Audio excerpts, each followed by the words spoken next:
E hoje teremos dois episódios em um único vídeo. O primeiro deles, Caixinhos Dourados, uma garota malcriada, mentirosa, que através de uma amizade verdadeira com ursos, aprende que não vale a pena ser assim. E depois, o Gato de Botas, o qual muita gente conhece por nome, por conta do Shrek, mas pouca gente conhece a história verdadeira a qual o personagem pertence. Posso falar uma coisa, gente? Eu nunca tinha assistido o Gato de Botas. Caixinhos Dourados já, mas o Gato de Botas não. E eu me surpreendi muito positivamente. Como eu já disse anteriormente em outros vídeos da série, eu tava de olho nos episódios que ninguém cobrava nos comentários, porque eu pretendia separar esses menos populares, por assim dizer, pra trazer de dois em dois, em um único vídeo. E aqui está. Até hoje não me lembro de nenhum comentário cobrando Caixinhos Dourado ou o Gato de Botas. Então, estão aqui os dois nesse único vídeo. Bora ver se dá certo? Eu acho que vai dar certo. Então já se ajeita aí que hoje é a série que vocês tanto gostam. Hoje é Teatro dos Contos de Fada.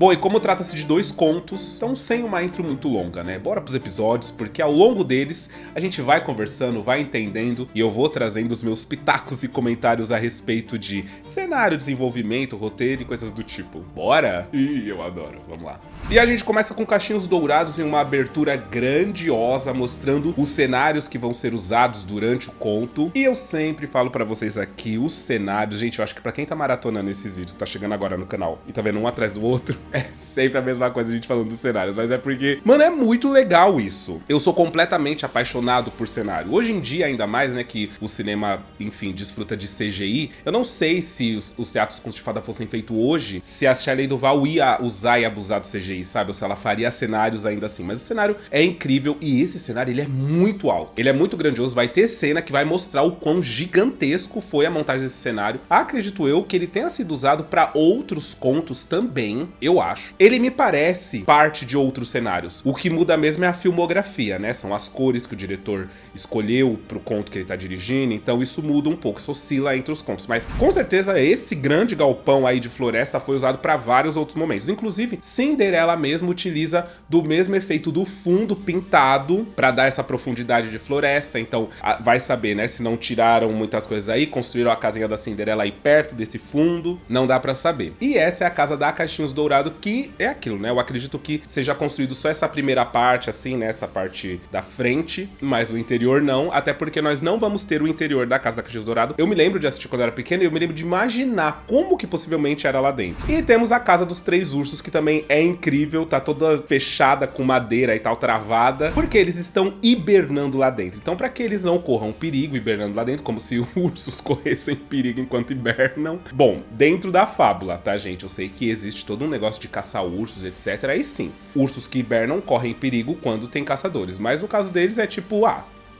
pra proteger mesmo. E o guarda florestal é quem está contando esta aventura, porque ele foi quem acompanhou de perto tudo que a Caixinhos Dourado fez. A Caixinhos Dourado é essa menina grande, eu acho que ela tem uma vibes meio Bernadette, chocolate com pimenta, não tem um ar meio Bernadette? Sempre achei ela muito valentona, muito, isso aí, vamos embora. E acho ela meio grande também.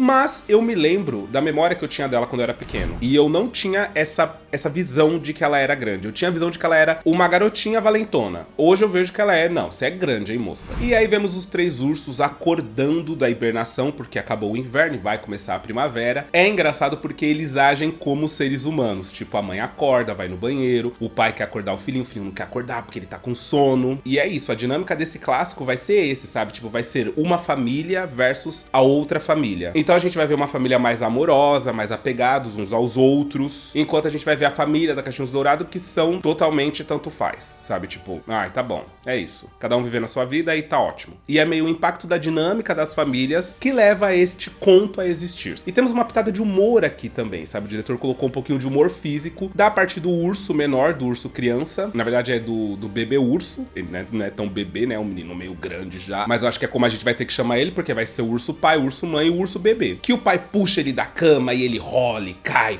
acontece. Depois, quando a mãe tá limpando a casa, porque como eu disse, eles têm uma dinâmica de seres humanos normal, então ela tá limpando a casa, tá tirando pó. O pai vem pra ajudar o filho a tirar as madeiras da janela, dá um murro, ele cai. Então, tipo, tem esse humor meio engraçado na medida do possível, que eu acho que quando a gente é mais novo, a gente dá um pouquinho mais de risada, né, disso. Depois de velho, a gente só acha interessante. A gente ri por dentro, como dizem, né? Acabou, vamos, seu preguiçoso, saia daí! Oh, que teimoso!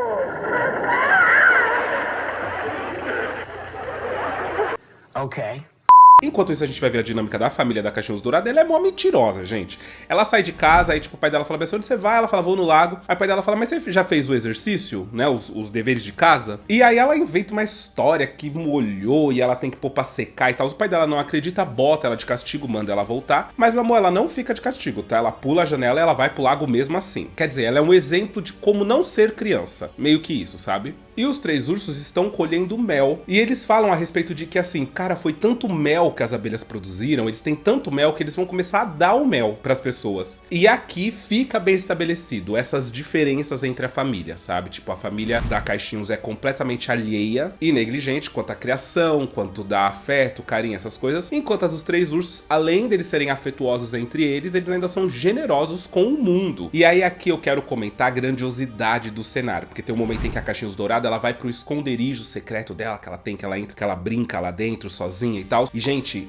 quando a câmera abre e mostra o tamanho desse cenário, pra mim, aqui fica muito claro que é realmente cenográfico, que são luzes cenográficas, né, que não é luz natural que tá acontecendo. Mas eu amo, porque imagina você ser um ator, eu sempre falo isso, né, ser um ator e você poder filmar e interagir com o cenário, você entender essa floresta. Apesar de você estar vendo equipamentos de luz, gente, produção ali, né, pra trás das câmeras, aqui você pode olhar pro chão e ver terra, as árvores, é uma interação controlada, mas eu acho que muito mais fácil pro ator poder entrar naquele personagem, né? Eu acho incrível. E aí começa a parte da história que todo mundo conhece. Os três ursos fazem o mingau pra eles comerem, só que o mingau tá muito quente, então eles resolvem dar uma volta na floresta pro mingau esfriar. Depois que o mingau esfriar, eles voltam, comem o mingau e tudo certo. Nesse meio tempo que eles saem, é quando a Caixinhos Dourada aparece. Então ela entra, e aí é aquilo que, como eu disse, é clássico, todo mundo que conhece a fábula da Caixinhos Dourado sabe dessa parte. Ela entra, ela vai comer o mingau, então ela experimenta o do pai, e tá muito quente. Ela experimenta o da mãe, e tá muito frio, e aí quando ela experimenta o do bebê urso, ai, tá perfeito. Aí ela come todo o mingau. Depois ela se sente um pouco cansadinha, ela vai sentar na frente da lareira, ela senta na cadeira do pai, tá muito dura, senta na cadeira da mãe, tá muito mole, senta na cadeira do bebê urso e tá maravilhosa. Aqui, no caso, ela quebra. Eu não sei se no original ela quebra, eu acho que não, ela só bagunça. Aqui ela quebra a cadeira dele, quer dizer, ela tá maravilhosa até você quebrar, né? Depois disso ela resolve que ela vai tirar uma soneca, então ela vai pro quarto e deita na cama do papai urso e tá muito dura, depois deita na cama da mamãe urso e tá muito mole, e quando ela deita na cama do bebê urso, tá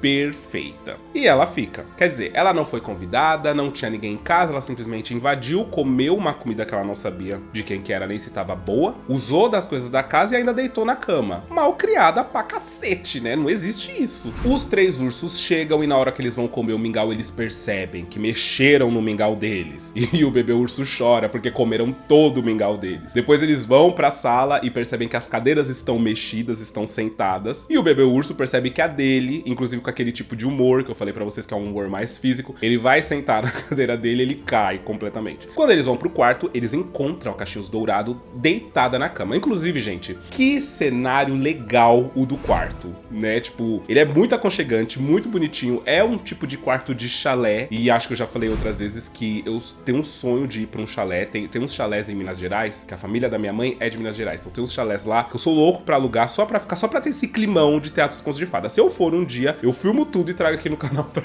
vocês. Vivendo um dia de Teatros Contos de Fada. E finalmente eles se deparam com a Caixinhos Dourado ali deitada na cama do bebê urso. Ela acorda e o pai tá gritando. Então, provavelmente, quando ela acordou, ela viu um urso muito louco. Por mais que eles estejam vestidos, né? A mamãe urso tá de avental, o bebê urso, né?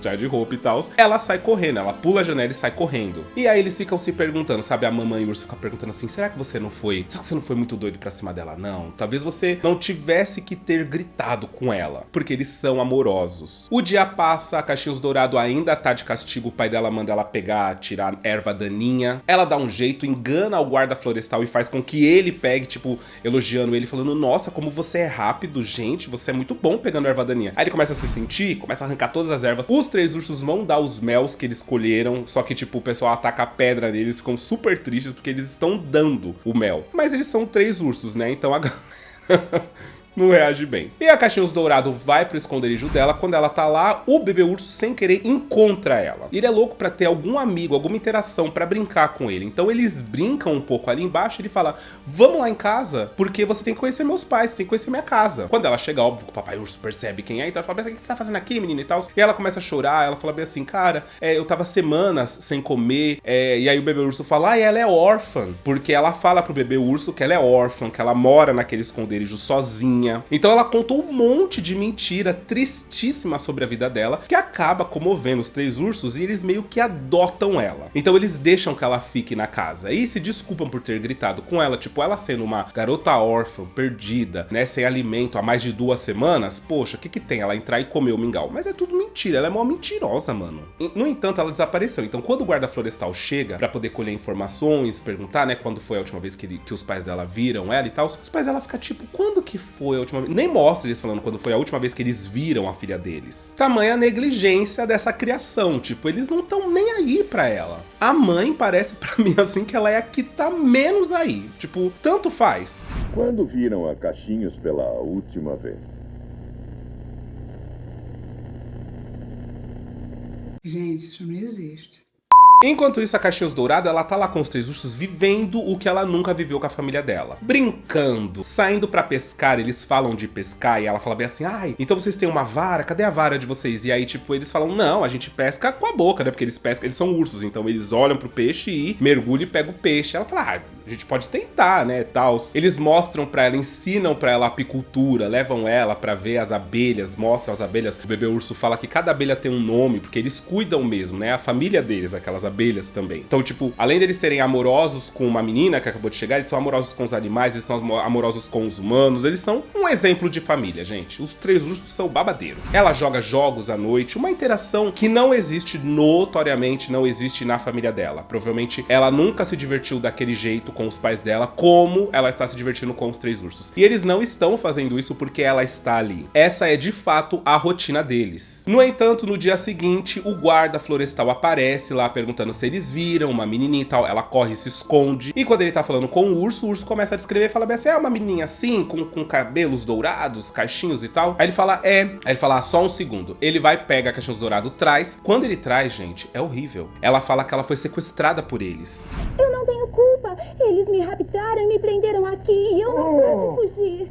Que eles são maus, raptaram ela e mantiveram ela presa dentro daquela casa. Que, tipo, ela não tem culpa de nada do que tá acontecendo. Ela ter sumido, etc. E eles ficam, tipo, muito tristes. E me comovia um pouco essa parte, sabia? Porque o bebê urso fica olhando e falava assim, por que ela tá falando isso? Por que ela tá agindo dessa forma? Não parece ela, sabe? E o papai urso fala, ela, infelizmente, sei lá por que ela tá falando isso, né? Tipo, só que o guarda florestal, ele sabe, né? Aparentemente, ele conhece os três ursos, ele é amigo dos três ursos. Ele sabe que é mentira, tipo, os três ursos jamais fariam isso. E ali mesmo a Cachinhos Dourado, ela cai, ela fala assim, não é justo depois deles terem sido tão bondosos comigo, tão hospitaleiros, terem praticamente me adotado quando acharam que eu era uma órfã, que estava passando fome, e eu fazer isso com eles. Então ela se desculpa e ela fala que é mentira, que na verdade eles não estavam fazendo nada disso. No final ela volta pra casa e os pais dela abraçam ela. A gente tem uma perspectiva de que algo mudou? De que de repente os pais dela mudaram e ficaram mais... Não, a gente não tem essa perspectiva. Só parece que ela voltou e ai, que alívio, ela voltou. Só que ela continua frequentando a casa dos três ursos e ela volta com presentes pra lá. Então ela volta com uma tigela pro papai urso, com uma colcha pra mamãe urso e com uma cadeira pro bebê urso, que senta na cadeira, faz uma pose e tal. E a história conta que ela continuou voltando lá na casa deles, interagindo. Ela cresceu, teve filha e aí no começo do conto,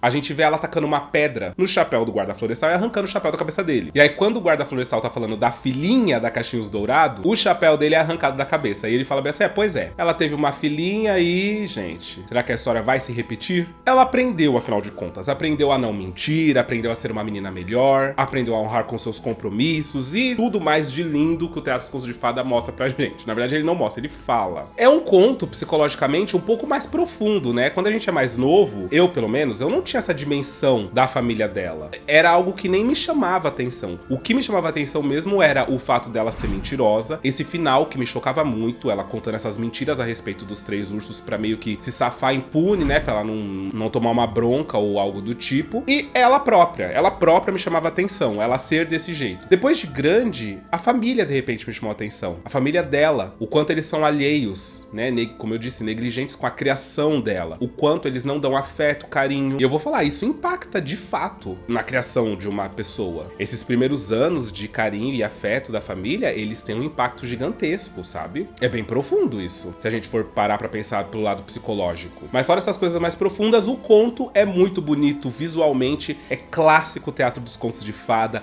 os cenários, a iluminação, a maneira da filmografia, né? Essa coisa de filmar de frente, sempre parado assim, com essa coisa que a gente vê os limites do cenário montado. Eu acho incrível. E como são 2 contos, bora mergulhar no Gato de Botas. Esse que tem, assim, esteticamente, ele é muito diferente de Cachinhos Dourado. Enquanto Cachinhos Dourado, de fato, é uma fábula mais... com a imagem mais dourada, parece que mais viva, com mais vida, o Gato de Botas já tem uma coisa um pouco mais sombria. Ele já traz aquela sensação esquisita que o Teatro dos Contos de Fada traz de medo pra gente. Porque também tem a diferença de maquiagens, e eu vou comentar isso enquanto a gente estiver conferindo, fazendo um review aí de O Gato de Botas. Bora! E o episódio do Gato de Botas abre mostrando pra gente os 3 filhos de um moleiro que estão ali diante do túmulo do pai deles, que acabou de morrer, e eles meio que estão recebendo as heranças. Então o primeiro filho recebeu um moinho, o segundo filho recebeu uma mula e o terceiro filho recebeu um gato. E é aí que a câmera foca no Gato de Botas, na verdade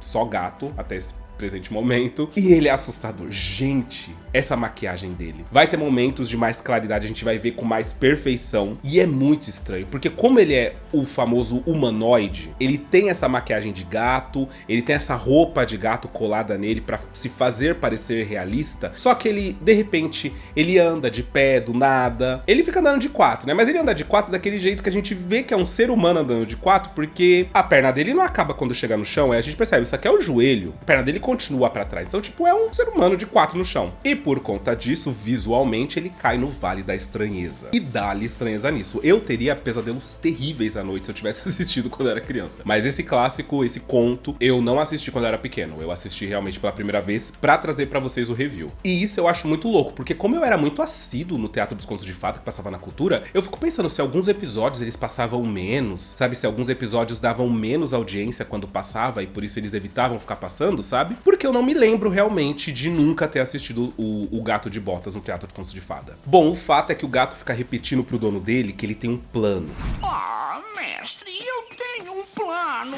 Um plano?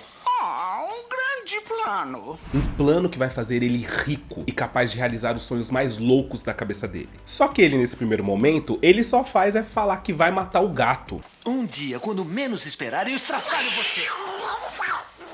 Ele fica repetindo, eu vou te matar, eu vou te estrangular, eu vou te esfolar. E sei lá, eu nunca entendi esse ódio que ele tem desse gato. No final, ele aceita dar andamento nesse tal plano que o gato fica falando, eu tenho um plano, eu tenho um plano, eu tenho um plano. Porque ele fala, beleza, se você não quer pôr em prática o meu plano, eu vou procurar um dos seus irmãos e eu vou fazer dos seus irmãos homens ricos. É isso que você quer? Aí ele fala, não, então beleza, bora fazer comigo, me fala qual que é o seu plano, vamos pôr em prática, vamos fazer. E ele fala que ele tem que ter roupas bonitas, ele tem que ter botas, ele tem que ter um chapéu, ele tem que estar bem vestido pro plano dele funcionar. E ele nunca vai contar de fato qual é o plano dele, tá, gente? Tipo assim, o plano dele vai acontecendo enquanto a gente assiste. Ele não fala, olha, eu vou fazer isso, aquilo, aquilo e aquilo. Não. Enquanto o clássico corre, a gente percebe que, faz parte do plano. Inclusive, eles ficam falando isso o tempo todo. Faz parte do plano. Faz parte do meu plano. E é muito interessante. Lembra que eu falei dos cenários reutilizados? Pois é. Eu acho esse cenário do Gato de Botas muito parecido com o cenário dos Três Porquinhos, por exemplo. Esse fundo, essa ambientação, até essa iluminação. E até esteticamente, os Três Porquinhos, talvez eu não ache eles tão... Não, eu acho. O lobo eu acho muito feio. Os porquinhos não. Apesar dos porquinhos ser humanoides, eu não sei, tem uma coisa nos porquinhos que torna eles fofos. Mas o lobo eu nunca gostei. E o lobo, ele meio que se equipara em maquiagem ao Gato de Botas. Então não sei se esses dois foram produzidos meio que próximos um do outro, sabe? Provavelmente são da mesma temporada. O gato vai até a cidade e o cara compra pra ele botas, compra roupa, deixa ele todo chique. E é muito engraçado, porque o gato, ele é meio... Eu acho que ele deve ser um ator humorista, eu não sei de fato quem é esse ator, eu procurei ele no Google e tipo, ele não fez nada notoriamente notório. Mas ele tem um jeito assim que ele ri, ele fala, talvez não, talvez sim. Quando o cara oferece umas botas, ele fala, ah, essa não, eu queria uma outra bota. E o jeito que ele fala, tipo, a cara dele, as expressões dele, o sorriso dele, eu acho muito engraçado. Apesar de eu achar esquisito, né? Mas conforme o conto vai indo, a gente vai se afeiçoando pelo gato, a gente vai gostando mais dele, sabe? E aí é que o gato começa a executar o plano dele. Primeiramente, ele vai lá ver o rei. Quando ele chega, o rei não tá afim de receber ele, porque, ele fala assim, é nada a ver receber um gato, o que tem a ver um gato se apresentando pra mim? Ele só recebe mesmo o gato quando eles falam que ele tá de botas e bem vestido. Por quê? Porque o rei, ele tá pobre. Ele não tem dinheiro, os súditos dele não tem dinheiro, depois que eles começaram a ser aterrorizados por um ogro. Esse ogro trouxe pobreza e devastação completa pra esse reino. E assim, uma coisa que a gente tem que comentar, que com certeza vocês já perceberam,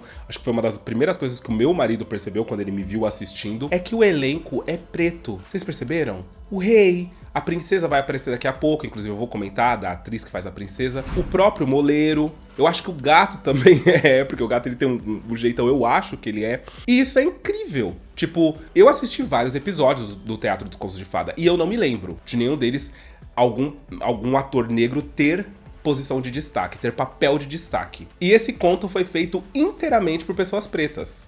Eu acho isso muito interessante. Porque, pensa, numa época em que a TV era tão racista, a TV era, né, tipo assim, uma coisa, imagina, nos 70, 80, tinha uma coisa assim, nos anos 80 ainda eles, né, faziam uma coisinha ou outra, colocavam ali, mas era uma coisa pingada. E o Teatro dos Contos de Fada, tipo, é um episódio inteiro com pessoas pretas. Mas eu achei isso um máximo, principalmente da Shelley Duvall. O pessoal fala que ela era muito da hora, né? Como produtora, ela era muito boa e ela era uma pessoa muito da hora. Então, tipo, isso é incrível. Ela poderia ter simplesmente feito Teatro dos Contos de Fada completamente com elenco branco, sabe? Então, temos que tirar o chapéu pra ela. Bom, o fato é que o gato, ele faz uma imagem pro rei a respeito do dono dele, né, que se chama Edgar. Só que ele chama de Marquês de Calabás. Então ele diz que o dono dele é um marquês, que ele é muito rico, que ele é dono de terras, ele tem posses. Durante o episódio a gente vê ele levando tipo um porco pro rei, só que aí como é que ele faz? Ele engana um súdito falando que ele trabalha pro ogro e fala que o ogro quer comer esse porco, se ele não levar esse porco, o ogro é que vai vir comer o porco e o dono. E aí o dono deixa. Então, tipo,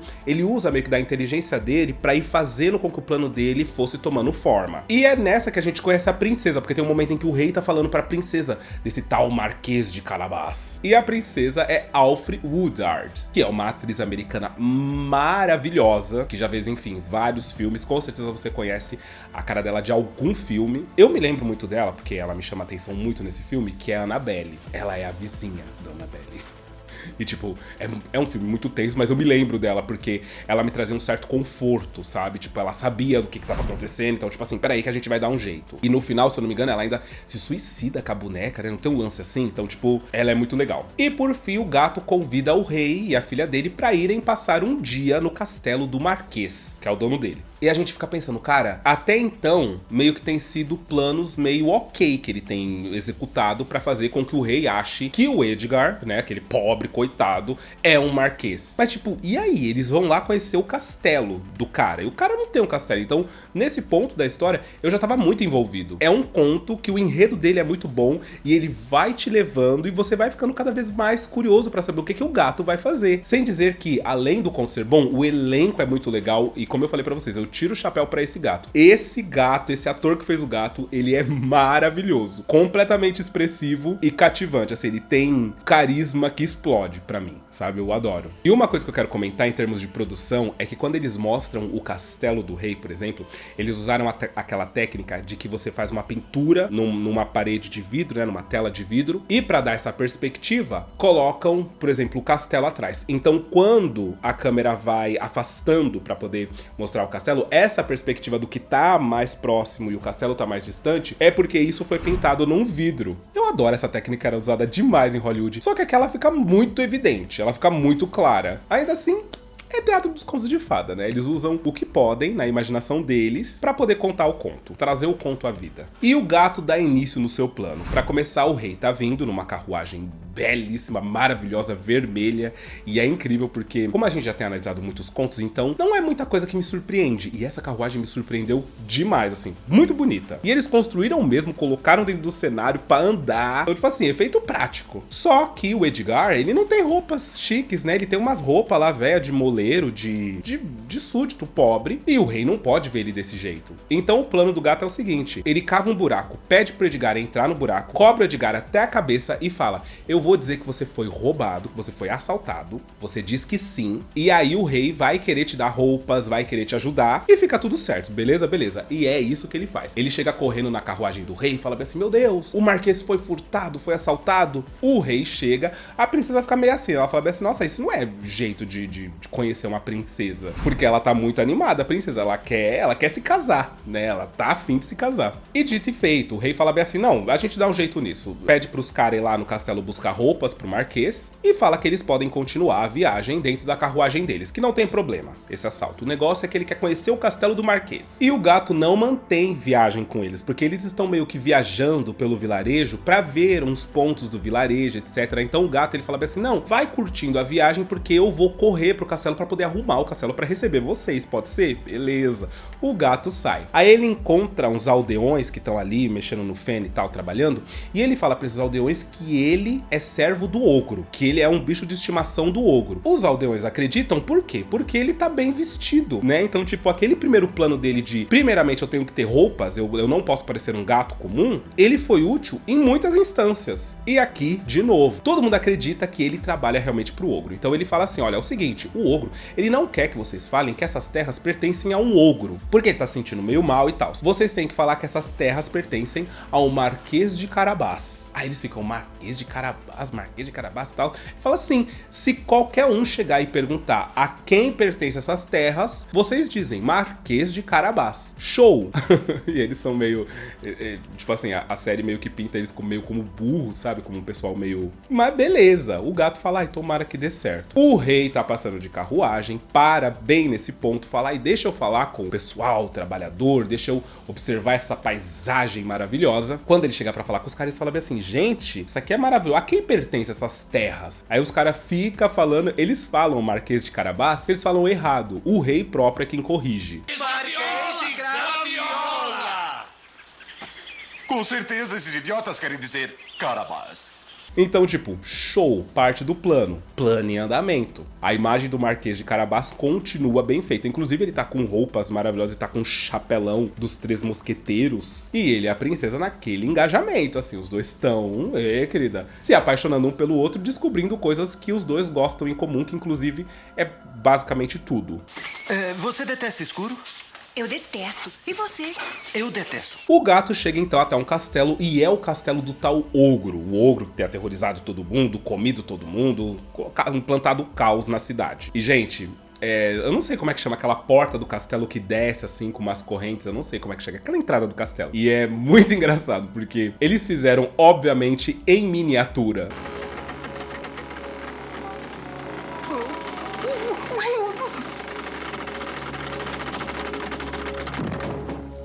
Pra dar o efeito da entrada. E assim, pra mim, colou. Pra mim...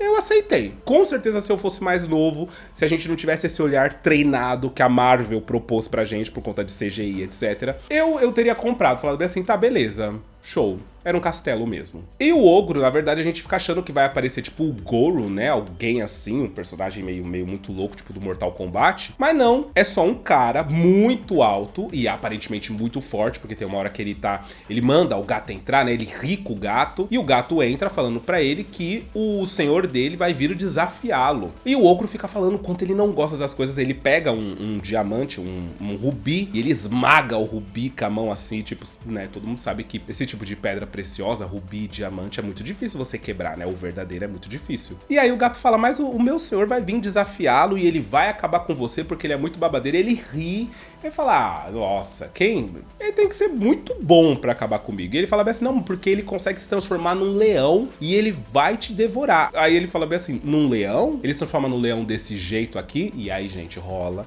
Sempre tem um efeitinho, né, pra gente...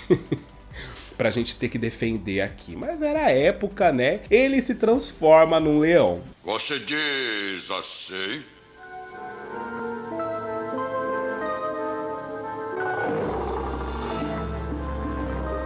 De um jeito muito esquisito, muito esquisito. Eu não sei que efeito foi esse. Eu não sei porque que eles não deram um boom, né? Acho que na cabeça do diretor ele falou, eu acho que eu quero que ele meio que vá se transformando no leão e tal. Ficou meio esquisito, mas ele se transforma no leão. E o gato fica morrendo de medo. Gente, eles usaram um leão de verdade. Tipo, todos os animais que eles usaram nesse conto, exceto o gato, que é humano, é de verdade. E eu fiquei passado. Falei, gente, imagina a Shelley Duval falando bem assim, gente, fica pra trás aqui que o leão chegou, o leão provavelmente um leão adestrado. Naquela época tinha muito, viu, gente? Animais adestrados por circo, etc. Então, tipo, é um leão de fato. Ele se transforma num leão, volta e fala bem assim, era num leão desse que o seu amo, né, o seu dono ia se transformar? Ele fala sim, mas já que você se transformou num leão, então ele se transformaria num elefante. E num elefante você não consegue se transformar. E com esse elefante ele esmagaria você. E bum, o cara se transforma num elefante. Aparece a tromba do elefante interagindo com o gato. E a gente pensa, não, bom, deve ser, sei lá, efeito prático. Não é, gente. Tem um elefante no cenário. Sério. Um elefante. Eu não sei o que comentar. O que eu falo a respeito de ter um elefante no cenário? Eu não sei. Eles colocaram. E nesse ponto é que eu acho que, tipo, primeiro veio os 3 porquinhos e depois veio o Gato de Botas. Por quê? Quando veio pra ser produzido o Gato de Botas, eles já tinham o cenário dos 3 porquinhos e já tinham várias coisas que poderiam ser reutilizadas. Então, o budget, o dinheiro pra que se fosse produzido o Gato de Botas, foi provavelmente aplicado pro aluguel desses animais pra fazer a carruagem e coisinhas, né, do episódio. Mas em suma, eu fico imaginando que o budget desse episódio tenha sido um pouco maior. E é tão babado, gente, porque esses animais em cenário, né, com seres humanos e tal, eles ficam muito estressados. Eu fico pensando nisso hoje em dia, sabe? É meio...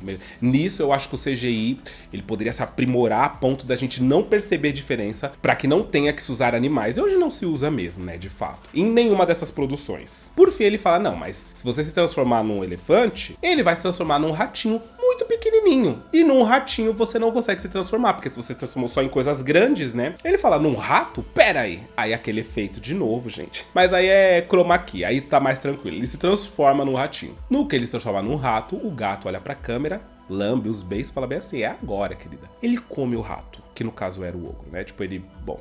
na minha cabeça, lógica, hoje, de humano, ó, de pessoa, né, adulta, eu penso, não, ele pegou o rato percebeu coisa estranha, se transforma no ogro de novo, que ele vai só expandir. Mas não, né, pela lógica, ele pegou o rato e já arrancou a cabeça. Ogro bobo, né, bobinho, o ogro foi moleque nesse ponto. Depois de ele ter matado o ogro, obviamente que o castelo não tem um dono. O castelo passa a ser do Marquês de Carabás. O rei chega, fica espantado com a magnitude do castelo, ele fala, nossa, é o seu castelo? Ele fala, faz parte do plano, que é o lance do Gato de Botas, né, que ele fala, toda vez ele perguntava, mas gato, tá certo isso? Ele fala, faz parte do plano, vai por mim que faz parte do plano. Faz parte do plano. Eles entram, ficam encantados com aquilo e logo depois o Marquês de Carabás, né, o Edgar, e a princesa se casam. Se casam, vão viver felizes pra sempre nesse castelo. Fala que o rei voltou a enriquecer porque o ogro parou, né, enfim, matar o povo, matar os animais, acabar com as terras dele, então ele voltou a enriquecer. O Marquês de Carabás também se instaurou ali, se instituiu e conseguiu enriquecer. E o Gato de Botas nunca mais precisou usar botas, nem roupa, nem nada, só se tornou um gato preguiçoso e comilão, nunca mais fez nada na vida dele, só usufruiu depois de ter sido tão engenhoso para tornar o dono dele, o homem, um dos homens mais ricos ali da região. Essa é a história de O Gato de Botas. No final das contas, vou falar pra vocês, gente, eu gostei. Entrou aí pro meu top 10, eu ia falar top 5, mas não sei se é top 5. No top 10 entrou, viu, dos contos de fada preferidos, meu, depois de eu ter assistido. Igual Cinderela. Cinderela também eu não tinha assistido. Se eu tinha, eu não me lembrava direito. E Cinderela entrou no meu top 5. Fiquei realmente muito impressionado com Cinderela. E agora, O Gato de Botas me impressionou muito também. Com certeza, se eu tivesse assistido quando criança, este seria um dos meus episódios preferidos. Apesar do medo que eu teria do gato, por causa da maquiagem, etc. É um episódio muito dinâmico e é muito divertido de assistir. Ele é muito legal. Esse lance dos planos do Gato de Botas, a princípio, eu acho, né, que a abertura dele é meio ruim, porque a abertura dele é muito escura. Ela é pra ser num pôr do sol, eu acho, né? Então, ela tem uma imagem muito escura, uma imagem que... E depois começa os créditos, depois que já mostrou essa imagem escura, começam os créditos. E aí, pra mim, nunca foi muito convidativo. Então, quando eu dei play, eu falei, cara, esse vai ser um daqueles contos mais chatos, assim, que a gente... Ai, né? Porque nem todos são tão legais. E no final das contas, não. É um conto muito incrível, muito divertido. Mas e vocês? Vocês gostaram dos 2 contos de hoje? Vocês acham que funciona contar 2 contos em um vídeo só? Porque vão ter mais alguns que virão em 2, tá? Mais alguns. Não é que a partir de agora todos virão em 2, não. Chapeuzinho Vermelho vai ser um só, Bela Adormecida vai ser um só, A Bela e a Fera vai ser um só, Branca de Neve vai ser um só. Mas tem uns outros, tipo o Dorminhoco, o Rouxinol, que vai ser em 2, porque eu não vejo a galera pedindo muito esses contos. Então, como eles não são tão populares, bora enxugar pra gente falar de todos. Então me fala se vocês gostaram, como que vocês acham desses contos que eu contei hoje. Eu espero que vocês tenham gostado muito do vídeo. Deixa o like, comenta, que é muito importante, hein? Um beijo! E até o próximo vídeo.